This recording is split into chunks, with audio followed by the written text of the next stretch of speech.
કે તમે ભાગવદ્ ગીતામાંથી પસાર ન થાવ તો કંઈ વાંધો નહીં, પણ આખી ભાગવદ્ ગીતાના 3 સાર તમને એવું કહે છે કે હું કોણ છું, હું કોનો છું, અને ત્રીજી વાત કે હું જે જગ્યાએ છું એ જગ્યા તો બરોબર છે કે નહીં. આ 3 વાત ખાસ કરીને અહીંયા બેઠેલી દીકરીઓ છે ને એને યાદ રાખજો, કારણ કે તો જ અમે મા બાપ તરીકે તમારી રિંગટોન સેટ કરી શકીએ કે અમારી ઘરે લક્ષ્મીનો અવતાર, અમારી ઘરે દીકરીનો અવતાર.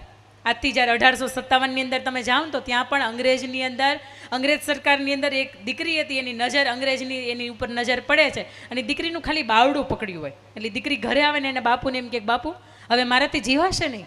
એ બહાર 14 વર્ષની દીકરી છે અને બાપુ એવું કે બેટા આજ સુધી તારી કોઈ ફરિયાદ નથી આવીને હવે તું કેમ એવું કહે છે કે જીવાશે નહીં. અને તે દિવસે દીકરી એવું કહે છે કે પેલો ગોરે અંગ્રેજ અધિકારી છે ને એને મારું બાવડું પકડ્યું, મેં મારી માથાની ગોળી હતી ને તો એને મારી જ હતી, એ બેભાન થઈ ગયો, એ વયો ગયો, પણ એને મારો સ્પર્શ કરી લીધો, મારાથી જીવાય નહીં.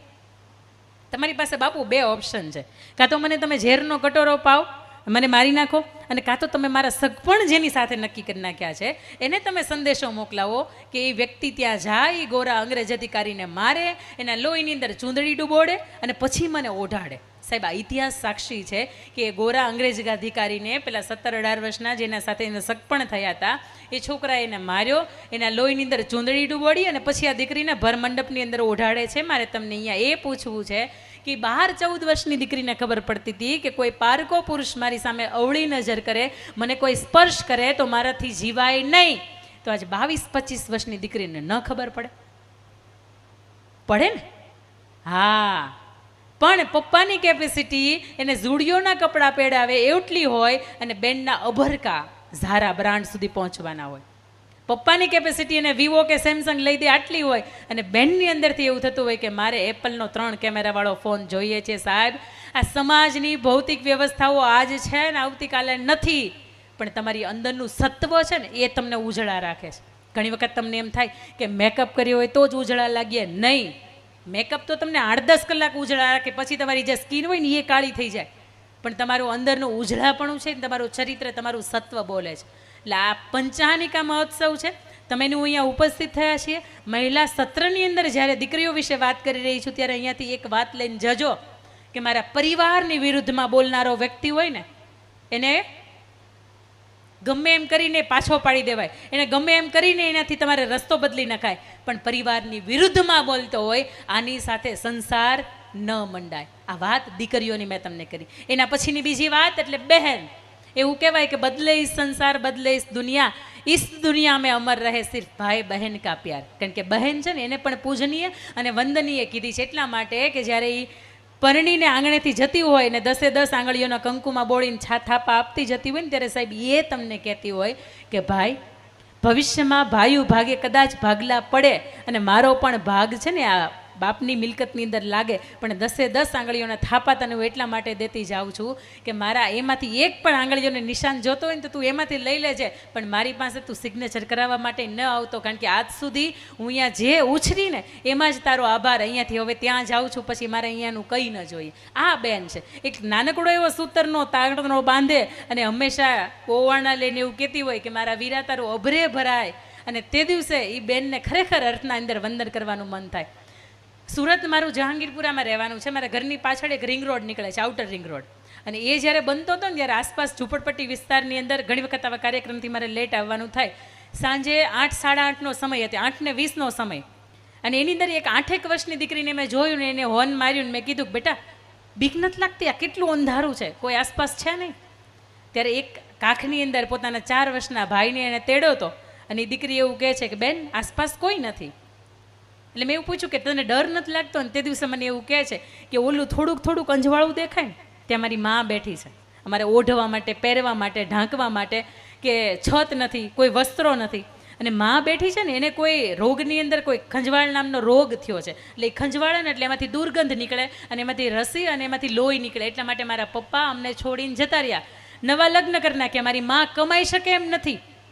આખો દિવસ હું ભંગાર વીણું છું અને એમાંથી 200-500 કે 700 રૂપિયા જે પણ કાંઈ પણ મને મળે અઠવાડિયાના ભેગા કરું અને એમાંથી સાંજે ભાઈને અને મારી માને જમાડું અને એમાંથી જો થોડાક પૈસા વધે તો હું જમું, નકર હું સાંજે પાણી પીને સૂઈ જાઉં છું. સાહેબ 8 વર્ષની દીકરી, આ બેનનો ત્યાગ શું છે, એનું સમર્પણ શું છે, મારે તમને એ વાત કરવી છે.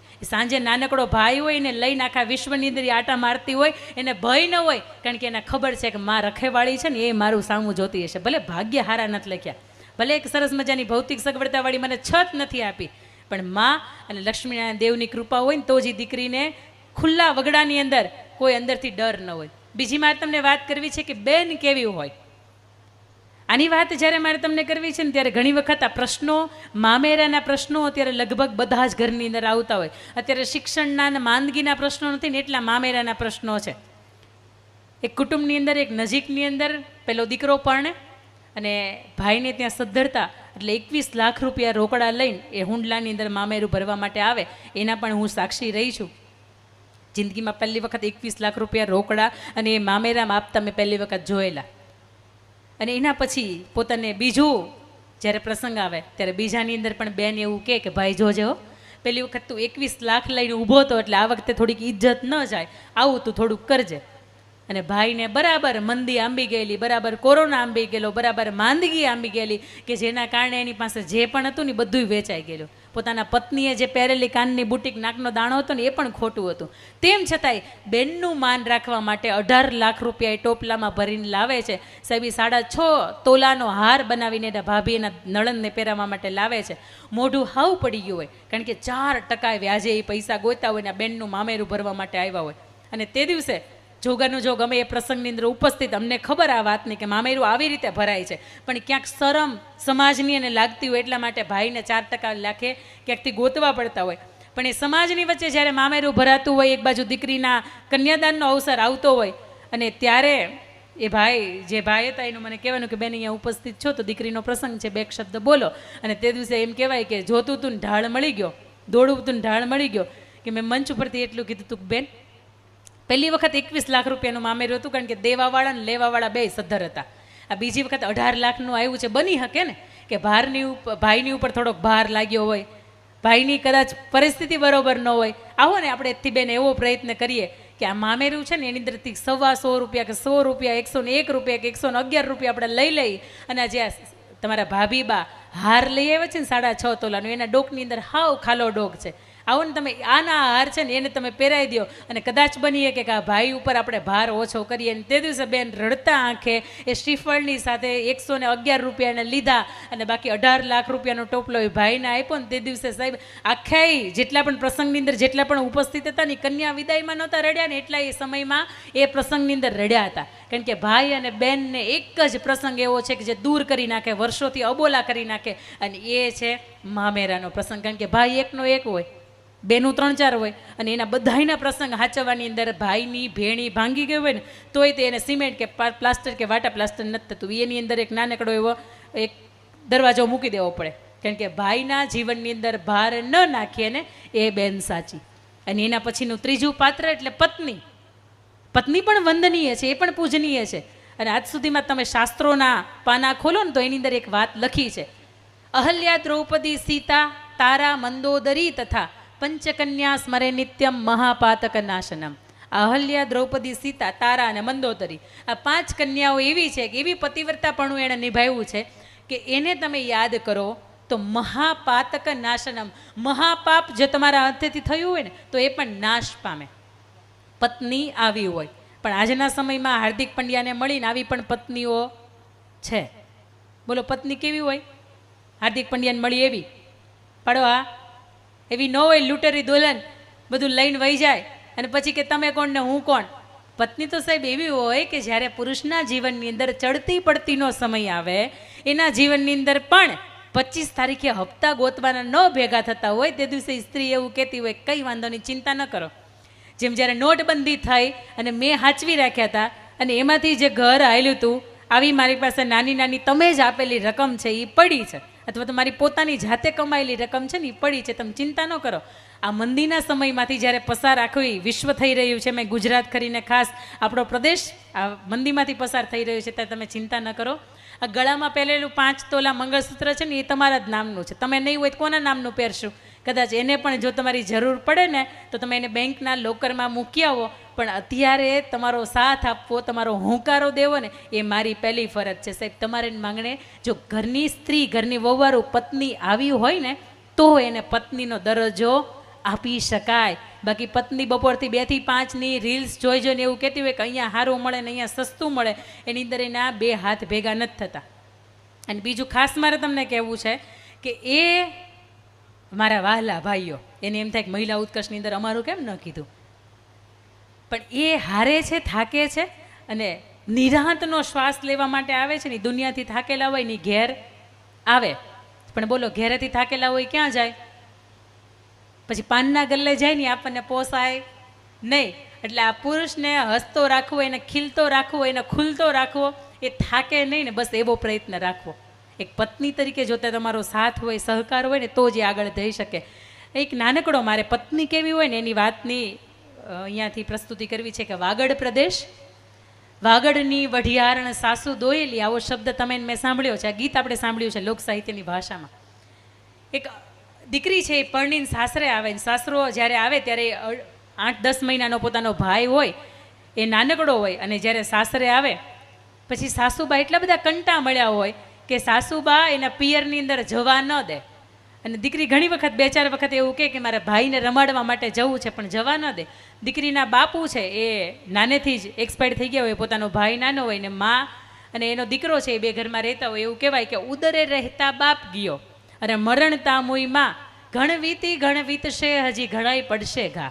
જે ઉત્તરની અંદર હોય ને બાપ જતો રહે અને જન્મતા માં વહી જાય તો એ દીકરાઓની માથે શું વીતે છે ને દીકરાઓને ખબર હોય.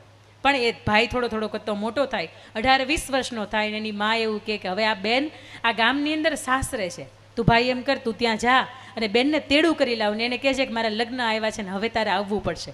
એ ભાઈ છે એ ઠેકાણું ગોતતો બરોબર ગામને પાદર આવે છે અને ગામને પાદર આવીને એવું કહે છે કે ફલાણા ભાઈનું ઘર આ બાજુ.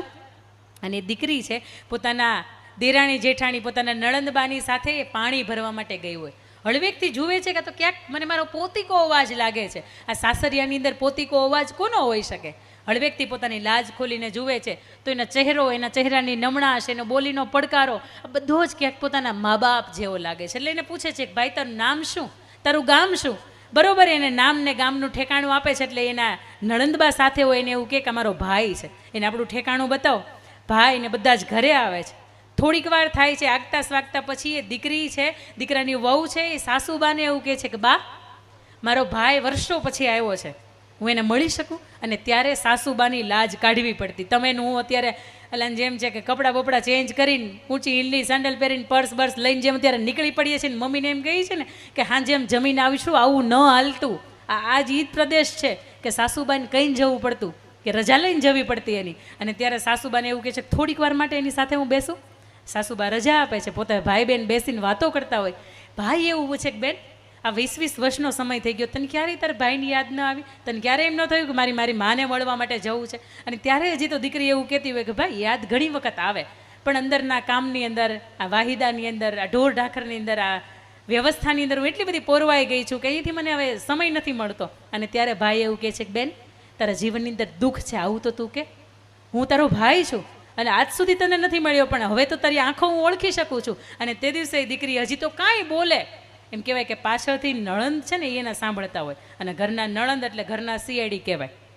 અને લોક સાહિત્યની ભાષામાં એવું કહેવાય કે બારણે ઊભેલી નણંદન સાંભળે રે લોલ, આપણે આ નાની વહુ કરે છે આપણા ઘરની વાત જો, વહુએ વગોવા ઘરના ખોરડા રેલો. નણંદબા છે એ સાસુબાને કે, સાસુ સસરાને કે, સસરા જેઠને કે, જેઠ એનો પતિ હોય ને એને કે, જેઠે જે પરણ્યાને સંભળાવી રહ્યો લોલ, તારી વહુ કરે છે આપણા ઘરની વાત જો, આ વહુએ વગોવા ઘરના ખોરડા રેલો. એટલે એ જે પરણ્યો હોય એનો જે પતિ હોય એ ઘરને આંગણે આવે અને એ વિષ ઘોળતો હોય, ઝેર ઘોળતો હોય અને પાછળથી એના પત્ની છે આવે ને એને પૂછે કે આ શું કામ એને કરો છો? અને તે દિવસે એવું કે તારી ઉપર આ ઘરને વગોવવાનો એક ઇલ્ઝામ લાગ્યો છે, એક લાંછન લાગ્યું છે.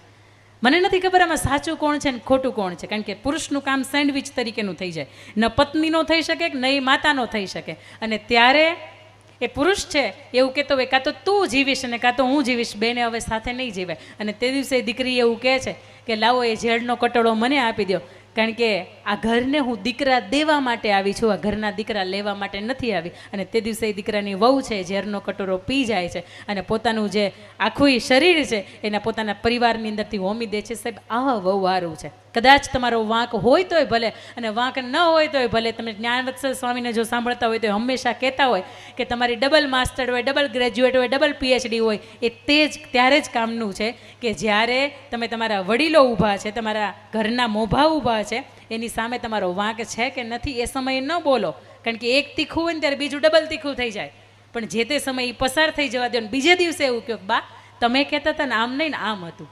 અને એના પછીની ચોથી વાત, એટલે મારે તમને મા તરફ આવવું છે કે ઘરની મા છે એ કેવી હોય. હંમેશા એણે તમને મને જન્મ આપ્યો છે એટલે એના તો આપણે ઋણી છીએ જ, પણ એનાથી વિશેષમાં તમને લઈ જવા છે કે મા કેવી હોય. લગભગ દેશના જેટલા પણ કવિઓ હશે, જેટલા પણ વાર્તાકારો હશે, એ બધા જ વ્યક્તિઓએ મા વિશે ખૂબ ગુણગાન ગાયા હશે. એ મા તમે બોલો ને એટલે મોઢું ખુલી જાય અને બાપ બોલો ને એટલે મોઢું બંધ થઈ જાય. એ ખુલવાનો જે અવસર છે એ મા છે. અને જ્યારે અયોધ્યાના રાજા જે પ્રભુ રાઘવેન્દ્ર સરકાર છે, એણે જ્યારે લંકાને જીતી લીધી ને ત્યારે પણ એને લક્ષ્મણને કીધું તું લક્ષ્મણ આ સોનાની લંકાની વચ્ચે આટલી ટાઢક નથી લાગતી, આ હિમાલયની ગોદની અંદર એટલી બધી ટાઢક નથી લાગતી જેટલી ટાઢક મને માં કૌશલ્યાની ગોદની અંદર લાગે છે. અને એ માને હંમેશા આપણે એવું કીધું તું ચૂપ થા, તને કાંઈ ખબર નથી પડતી, તું કંઈ બોલમાં, તું ક્યાં ભણેલી છો. અને એ માનવો આપણે માતૃવંદના જ કરત. હળવેથી આંખો ખોલો ને મારી સાથે બોલો મા બાપ તમે ખૂબ જીવો, મા બાપ તમે ખૂબ જીવો. અને આજે અહીંયા ઉભેલા દરેક વ્યક્તિના મા બાપને એટલું પ્રાણ આપજો કે જ્યાં સુધી આ ખોળિયાની અંદર, જ્યાં સુધી આ આયખાની અંદર પ્રાણ છે ને ત્યાં સુધી મા બાપની આંખમાંથી ટપકતું એક પણ આંસુ એવું નહીં હોય કે એનું કારણ હું બનીશ. આપ સૌને મારી વિનંતી છે કે ઘરની અંદર ભેટવાનું ભૂલાઈ ગયું છે. એ સાસુ વહુ જે ઘરની અંદર ભેટતા હોય ને સાહેબ, એ સાસુ ને વહુની વચ્ચે તિરાડ પાડવા માટે સમાજ ન આવે. જે ઘરની અંદર દેરાણી જેઠાણી ભેટતા હોય, જે ઘરની અંદર દીકરો અને બાપ ભેટતો હોય, જે ઘરની અંદર બાપ અને દીકરી ભેટતી હોય ને ઘરની અંદર 25 વર્ષની ઉંમરે દીકરી એમ ન થાય કે મારે મારી રીતે કંઈ પણ મારે નિર્ણય કરવો છે.